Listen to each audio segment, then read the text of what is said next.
we have Mr. Aman Khan with us. You've been raised in a family surrounded by musicians, and it was a part of you growing up.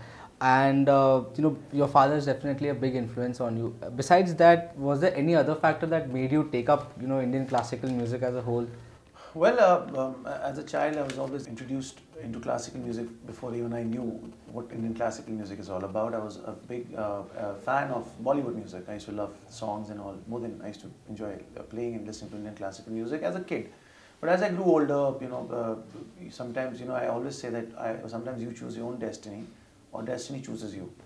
So being born into a family where there's a lineage and being Ustad Amjad Ali Khan Saab's son itself is a big responsibility, apart from the fact that you enjoy a lot of other things.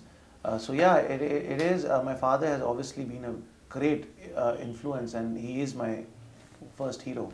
But I think also seeing a lot of other musicians, what they're doing, what great music they have played, and seeing my peers actually. What really got me into it is seeing people my age, 2 years up, 2 years down, or 5 years up, 5 years down, doing such great work. And that actually made me, I would not say competitive, but very aware. Right. Yeah. Right. And you're one of the new generation of classical musicians in India. So what do you think can be done to attract the newer generation, the youth, to explore Indian classical music?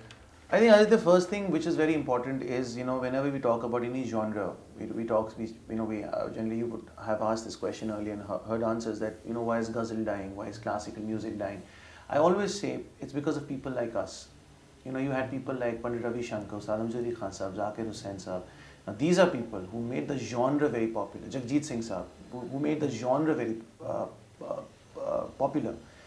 Now it is our responsibility to keep. It's always the performers who are responsible for the genre going up or down.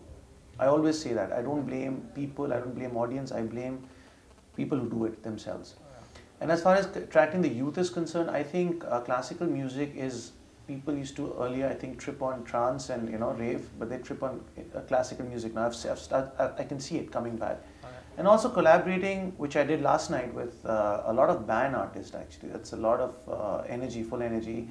And you have to always accept what people like. If I see somebody enjoying band, so I also have to deliver that at some level. I have to, for youngsters to love me as a musician or love me as a person, I have to go all out there. I cannot be snobbish saying that, if you don't listen to my music, get lost. Wow. It doesn't work like that anymore. It never has actually.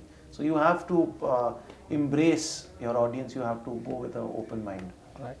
And you have, performed at various venues abroad, including the United Nations. I've been lucky. Yeah. So, what do you say, is there a difference in perception in the West about Indian classical music than the audiences here? Clearly, but I think moreover it's about fashion. All right. It's the bindi fashion or the ethnic fashion. But clearly they have a lot of regards and respect, and thanks to all the senior stalwart musicians. I can't name one, but I have to name 50 of them who are responsible of creating a fantastic market for Indian classical musicians. And in India, I think people are also very open, but at some level, they are very finicky, which is a good thing and a bad thing. They are very focused about what they want. If they don't like you, they're expressive enough to boot you out. So in the West, that doesn't really happen. Right. And final question, Gunidas is celebrating his 35th year this year. So could you tell us something more about your association with Gunidas? For me, Gunidas is all about Pandit C.R. Vyas ji, Pandit Satish Vyas, his brother Shashi Vyas ji. They are family to me. As even before I knew how to play decent sarod, they always gave me the opportunity and they supported me in order for me to fulfill my dream. And I think I've been part of quite a few Gunidas festivals, and I'm still not very happy because I want to be a part of many more to come. But yes, they have been so affectionate and have really supported me. And Gunidas as a festival is a brand today.